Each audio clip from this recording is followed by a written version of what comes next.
And now, the best 60-ish seconds of your week. It's summertime and baseball should be upon us, and it soon will be, with some rule changes we've already talked about. The designated hitter rule comes to the National League, and they've got these goofy rules now having to do with extra innings and people being on base to start. I've said they ought to have invisible men, but we'll wait and see about that. But no minor league baseball and a very shortened major league season, 60 games, will be fun to watch.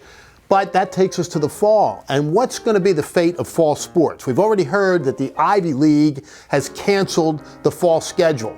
And a lot of other Division I schools are saying conference-only play. So that raises the question about what happens to the University of Notre Dame, which currently belongs to the NBC Conference and no other. It's going to be very, very interesting to see how all that works out, but we hope that the NCAA athletes will have a chance to do what they do best this fall, and that fans will be able to participate as we try to move back towards normal. And the NFL, hopefully, will have very, very few fans. The nuttiness that they've bought into really should be reason for any God-fearing, red-blooded, patriotic American to say enough of. And the Supreme Court of the United States ended up its term this week with some very interesting decisions.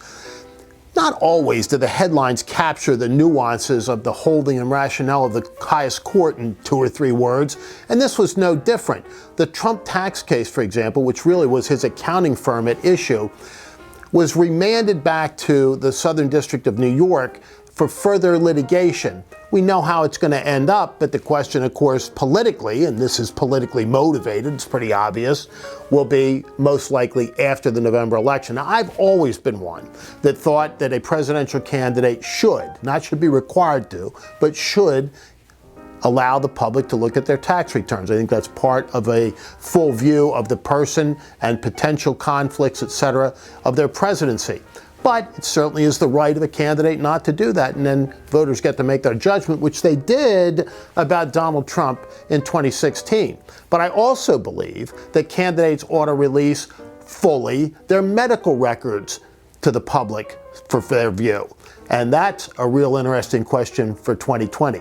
Will Joe Biden do that? You can bet the last nickel in your pocket he's not going to, because the one thing that the Democrats really don't want anybody to take a full view of are Joe Biden's medical records right now. There's clearly and unfortunately something wrong there, and his cognitive skills have been reduced, and the question is to what point and what's the prognosis for the future.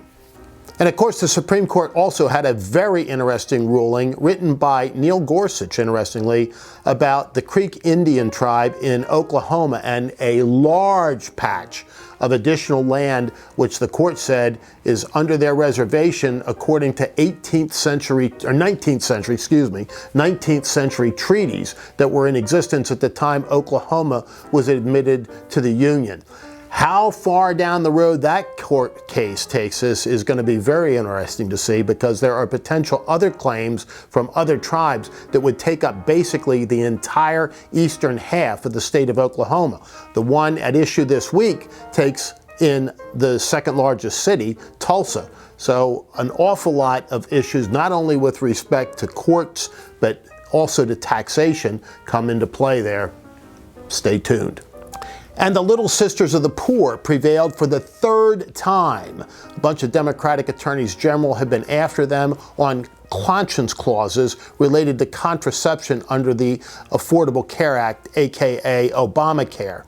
And as soon as the Little Sisters prevailed, Joe Biden trotted out to say that if he's president, he'll go after them once again. He doesn't want that conscience clause available to them, because ultimately he has at this point bought into much, if not most, of the really left-wing agenda of the Democrat Party. That's going to increasingly be an albatross around his political neck, because he's going to be fighting for that sliver of undecided and yet persuadable voters who are not going to be enchanted by the far leftist policies of Green New Deal, taxpayer-funded abortion on demand, the end of police departments, etc., etc., etc. And finally, the economy continues to tick up. the market ending 400 points, or roughly 400 points up on Friday. The NASDAQ above 10,000, hitting records all week.